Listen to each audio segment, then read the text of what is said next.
Underarm waxing time. Using Sexy Smooth Wax Purple Seduction. As you might have saw in my last video, I sugared this underarm and it was cool as whatever, but honestly I prefer waxing as of right now. Now, Sexy Smooth Wax is one of my favorite waxes when it comes to underarms. This wax is thicker compared to the one that I normally use, which is pretty good, which is good for those thick hairs.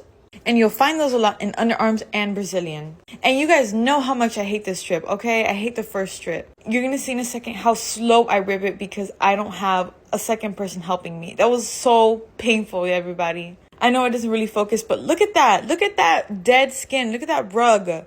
Look at amazing. Perfect. That's exactly what you want to see. And I don't know where that dead skin came from because I exfoliate, okay? Now it's time to do the reverse strip. 1 and then 2.